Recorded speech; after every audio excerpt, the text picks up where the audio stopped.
Now let's talk about question 10, which is about charge sharing. Charge sharing, again, is this algorithm that uses the properties of capacitors having some kind of a conservation of charge on their plates, so the amount of charge being stored across the plates of the capacitor must be the same if the charge cannot flow anywhere else. This is just like your cookie in a cookie jar cannot be lost anywhere else if you don't take the cookie out of the cookie jar. So the charge stored in the capacitor plate cannot flow anywhere else if it's stuck in the capacitor plate.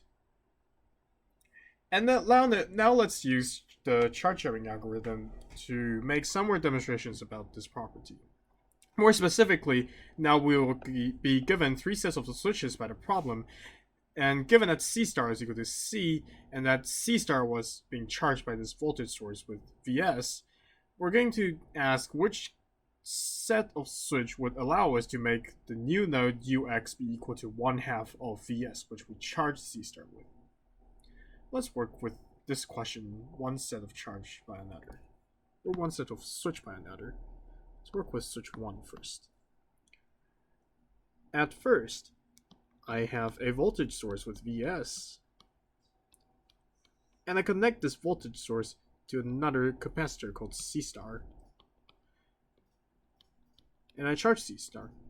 So the charge I have will be equal to C star times Vs. Here's a very important formula to know for charge sharing, which is that Q is equal to CV. The derivation of this formula we will not mention in the finals walkthrough, but you can find that in the lecture note. But anyways, we know that the charge stored on C star is equal to C star Vs, and now after charging C star, we use switch 1 to perform some kind of charge sharing such that the charge I stored in C star is now shared amongst other capacitors. In more specific terms, it's stored to the capacitors that its positive plate is connected to. So in this case, I could say that the charge in C star is going to be connected. The charge of C star is going to be shared with the capacitor that is connected via switch 1, since there is a node that connects only capacitors here. This kind of node that connects only the capacitors is called a floating node. And this floating node is the cookie jar where your cookie shouldn't get lost.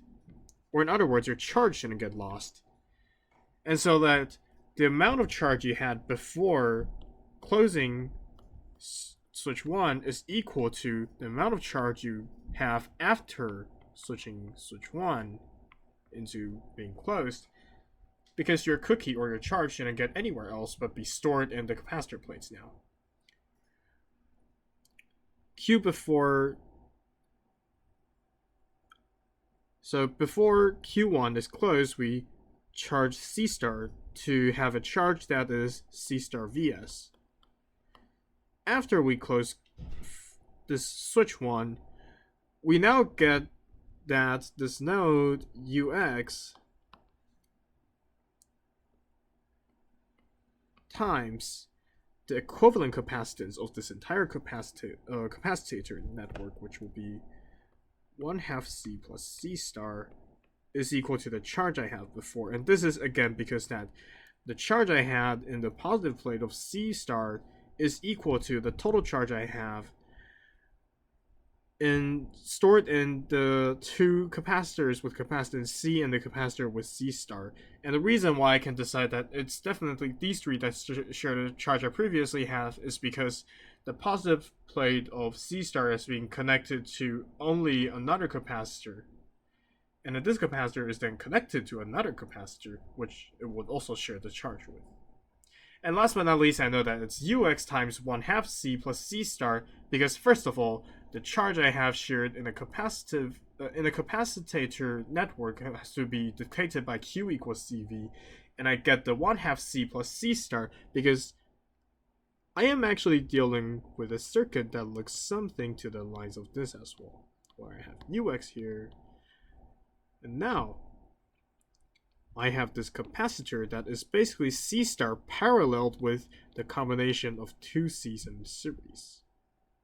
and I then connect them to the ground, and I know that the equivalent capacitance of this network, or this combination of capacitors, is 1/2 C over C star. But we know that C is equal to C star, so that means that Vs is equal to 2/3 Ux. Our goal, however, is Ux equals 1/2 Vs, which means Vs is equal to 2 Ux. So unfortunately, we didn't reach our goal with this one. Which means we should try switch 2 out. So in switch 2, we still have to charge C star with Vs, so it's Q is equal to C star times Vs. But this time we get a different switch workout, which instead of having 2 Cs, I have only 1 C connected to the floating node.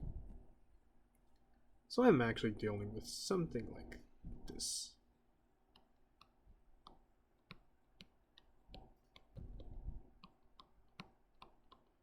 Just going to draw the parallel and connect it to the ground. The reason why we could connect these two Cs together is because these two Cs together is basically equal to having two capacitors with capacitance C in series, which gives us a capacitor with 0.5 C as the capacitance. So we can actually draw the previous network like this. Just wanted to make a clear distinguishment between this network and the last network. Because in this network, instead we only have 1 C, so we would just deal with 1 C. And so I know that the equivalent capacitance of this is equal to C star plus C, which is equal to 2C, because C star is equal to C. That means that charge after I close switch 2 is equal to Ux times 2C, which is equal to the charge before I closed phase 2 and was charging C star, which is C star times Vs. And C star is equal to C, so I'm just going to write it like this. So I get that Vs is equal to 2Ux, which then gives me that Ux is equal to 1/2 Vs. And that reaches the problem of our goal successfully, so Q2 is the actual answer. Let's do some more work and work on switch 3 so we can completely persuade ourselves that this question only has switch 2 as the best answer, and the only answer. In switch 2, we face a different network such that,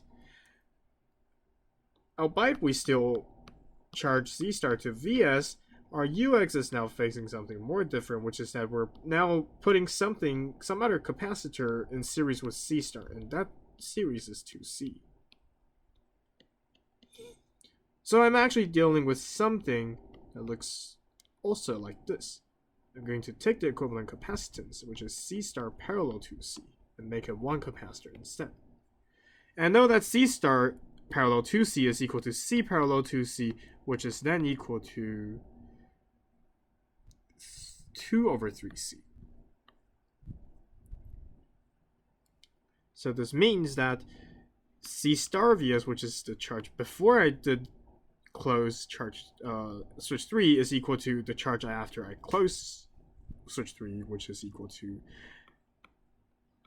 2C/3 times Ux. And again, C star is C, which means that Vs is equal to 2/3 times Ux. And we also see that switch 3 doesn't exactly fit our goal, so then we'll have to say that this is wrong. We have proved that switch 2 is the only switch under conservation of charge and charge sharing algorithm, such that it allows Ux to be exactly the value we want. And thus we have solved question 10.